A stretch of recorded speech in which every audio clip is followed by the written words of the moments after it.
Alright, welcome back everybody. This is the Benjamin and you're watching Let's Play Soul Blazer. So here we are back in the world of evil in basically Area 1. And so as you can see, now we can kill these guys. Isn't that exciting? Because I got the special armor.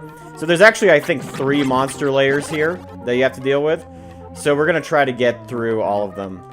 So this one, boss of course was up there. He's no longer there. And so now we're going to take care of this monster layer right here. And what have we got it released in Grass Valley? The Ivy. Seems insignificant, but it's actually quite something. And we can see that there was a, you might have missed it, but there was actually a little crystal up there. So we're going to get that crystal. And meanwhile, our angelic friend is going to work on his cardio by walking backwards on this conveyor carpet. Yep. Backtracking is sometimes a pain in the butt. But we're just going to work from the beginning and head backwards. See, we got another monster lair. So now we're going to go hunt down these guys. And as you can see, they actually give you a significant amount of EXP, 250 a pop. So that's pretty good. It's pretty good, if I do say so myself. So we're going to, again, do some more cardio. And head up here. Oh, there's one more straggler heading about. Yep, where are we? So I think this I really like this aspect of the game, that it does kind of indicate that you will have to come back here someday by giving you these enemies that are unkillable, but then suggesting that there is a weapon that can kill them, and you just have to wait till you get the right weapon. So it's cool. It's nifty. Again, it's a break from the usual monotony of just going from place to place and never going back. So I appreciate that. So we've released an Ivy so far, and now we've released another Ivy. So all this work, getting this special sword, defeating these horrendous squid monsters just to grow some plants.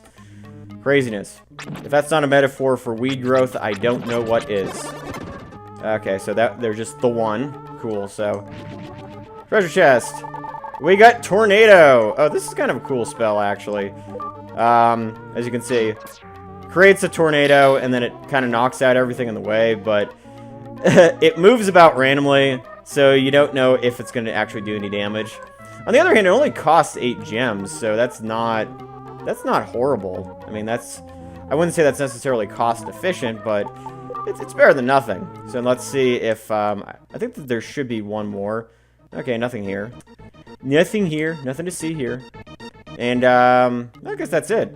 Cool. So let's check out what we released. So we got ourselves a tornado spell.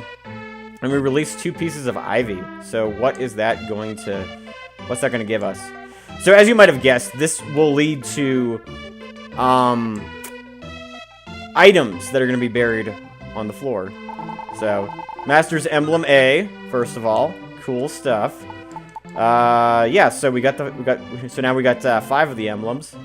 So let's head to that other Ivy and check out that crystal thing. See what the deal is up there.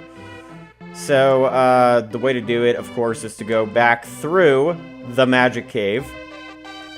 Little kid's hideout.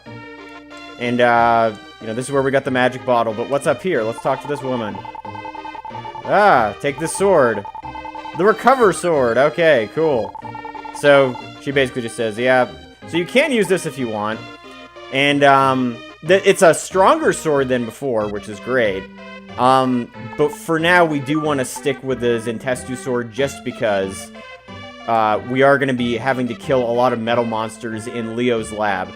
Alright, so we're basically done with Grass Valley, almost in its entirety. So let's head on to Greenwood and take care of some of the monsters there. Hey, folks! As you can see, we're not in Greenwood. We're in Doreen in St. El's. And that's because the enemies that are available to kill later in Greenwood cannot be killed with this sword because they're not metallic. Remember those reverse fairies that had the monster layer and the light shrine? Well, the Zentestu sword is not good enough to kill them. There is going to be another sword that's going to be able to kill them later on, but the Zentestu sword, not so much. That being said, I do believe that we can use the sword to kill the metal monkeys here. So that's going to be useful. Alright, so, where are we? Yeah, look at that! We just need to do one more. One more! Or maybe 2 more, okay. Ah! You know, I don't mind coming back here because the music is just so cool. So that's always kind of a cool thing. Alright, so... what are we releasing? It's a mermaid! Hooray! So you might think to yourself, well, who cares? It's just another mermaid. But, as you'll see, when we get back to St. Elle's, she's gonna give you something special. So, we'll be right back. Alright, we're back in St. Elle's. Let's talk to this special mermaid. She's happy that you got released. And we got the red hot sticks. So remember those 3 items that were spoken about? Well, now we got one of them. There's no point whatsoever in equipping this thing, but we have one of the 3. So isn't that just absolutely special? I think it is. So anyway, now we're basically done for the time being of dealing with metallic monsters in their monster lairs. Later on, we're going to have to go back to Greenwood to take care of the reverse fairies. But for now, let's head back to Leo's lab and kill some more angry metallic steampunk basement monsters. And we've made it back, ladies and gentlemen. We're back in Leo's basement. We got 5 more monster layers left. Oh, and there's one. And there's another one. So we're down to 3. That was easy.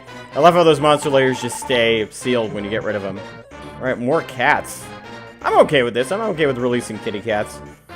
Although, I once lived in a household where my roommate had like 3 cats, and it just, he wasn't exactly vigilant about cleaning the litter box, and that created kind of a awful smell.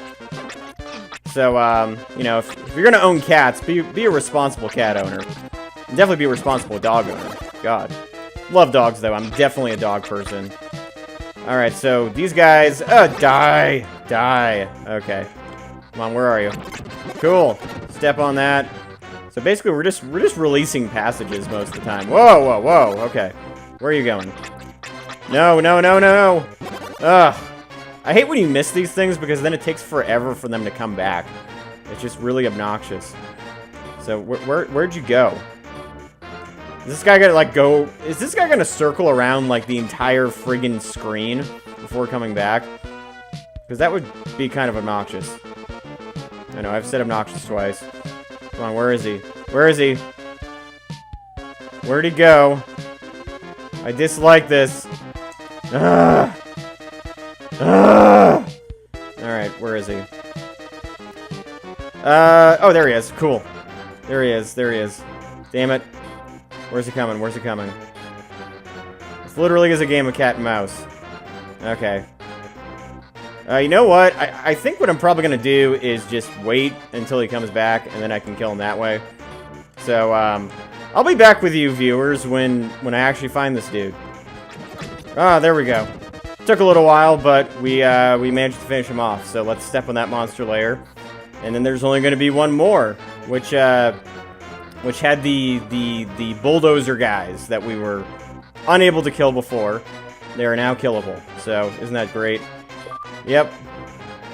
So what are we releasing this time? Oh, chest of drawers! Yes! Yes! Yes! Guys, I can't emphasize enough how cool it is, but this game has talking armoires. Yes, there's chest of drawers that talk to you. It's like something out of Beauty and the Beast. It's so cool. Armoire, chest of drawers. I think an armoire, isn't it basically just a fancier version of that? I mean, it could be wrong, but I'm not sure what the requirements are to be if something is an armoire. I'm pretty sure that one of you commenters out there can probably tell me. So, oh, a plant. Well, that's a good plant. That's a very good plant, by the way. Extremely, extremely good plant. All right, so we've pretty much cleared out this floor. We can descend to the next one. That was a lot of monster layers, though. I think that was like... That was the most amount of monster layers on a single screen that we've dealt with. I don't think we've dealt with 18. But again, it's kind of... It can be kind of misleading, because a lot of those monster layers just release passageways to get to other monster layers, and sometimes other monster layers themselves. So it's a little silly. Okay, so this is... What you actually have to do is you actually have to use the ice armor, which is going to lower your defense, which sucks, but it's the only way to cross this lava without getting hurt. And you can take damage if you want, but it's really not worth it because that lava does quite a bit of unnecessary damage. And if you're quick with the draw, if you hit people quickly, then, you know, you don't have to really worry about it, so... Oh, oy vey, See, and the thing is when the enemies do hit you, they don't do a ridiculous amount of damage. I do believe this is the only other time you're going to have to use this, though. Like, I think this is actually the last crusade of the ice armor. Like, I don't think there's anywhere else in the game where you have to worry about standing on top of lava. So that's useful. It pretty much just happens once. Cat. And a table. And a chair. Oh. Oh, that's so sad. He's having delusions about his master, and he's asleep. He's probably, you know, twisting and turning. Poor cat. Alright. Let's step on this other monster layer and see what it gives us. Yay, more pipes. Yeah, it's so funny how useless some of these monster layers are. Like, I would say, like, 40% of them just release passageways that sometimes you don't even have to use, but still, just for completion's sake. Ooh, a mouse. It's a happy mouse. That's a big mouse. Wow, that's huge. It's bigger than the cat. It's like one of the it's like the friggin' rat from Princess Bride. You know, the rodents of unusual size is what they're called. Alright, so fortunately these guys will come back pretty quickly. Like it's not gonna be like the other floor where it takes them forever and a day to come back. Okay, where are we? Okay, maybe I was wrong. Maybe it will take forever and a day for these stupid things to come back. Ah, there it is. Okay. Okay. So he's gonna circle back. He's gonna circle back. There we go. Aye. Aye. Come on. This really is a game of cat and mouse. It's crazy. It's crazy. Alright, no. You know what? I'm gonna get you. I'm gonna get you. Where are you? I got you. Yeah, that was the last of it. Okay, cool. See, that didn't take as long, just because the area is not nearly as vast. Okay. Where is the monster lair, anyway? Oh, there we are. Releasing more. And, 10 more monster layers. So we're doing pretty well. Dr. Leo's lair. Got some good music, some interesting enemies. If you guys have seen some of my other LPs, you'll, hear me rant and rave about sewer levels in JRPGs, or just about any RPG. I kind of feel like this doesn't really fall into that category. This is a, like, mechanical basement. And that in itself is kind of a nifty and, I think, creative dungeon. I mean, obviously there's factory levels all the time in almost every RPG, but the fact that it's, like, some dude's basement, and it's such a huge, massive, scary basement, is kind of a neat thing. I mean, I'm not sure what Dr. Leo was thinking when he designed these basements and decided to have his machines take on a life of their own. But, you know, obviously we're dealing with the repercussions of that. And naturally, like, right now, the world's obviously got a lot more to deal with death toll spreading evil anywhere thanks to that douchebag King Magritte. But having savage machines in your basement, you know, he would have had to deal with that at some point. Like, even if we saved the world and we brought him back home and everything was good, he'd still have to deal with the fact that he has, you know, manic helicopters flying around. So Dr. Leo probably just is not the type of person to think about these things, you know, like, lacking foresight, I think is the term. And I think that's the case with a lot of people in sort of like the hard science fields, is like they get really excited about making discoveries in, you know, in physics, in, you know, nuclear fission, in medicine, and biology, but sometimes they don't think about the societal repercussions of what they do. And Albert Einstein, of course, did. I mean, a lot of people don't know that, but Albert Einstein, like, you know, he's known for a lot of things, but he's also known for his quotes about his fears about how nuclear fission... Ooh, look, another door.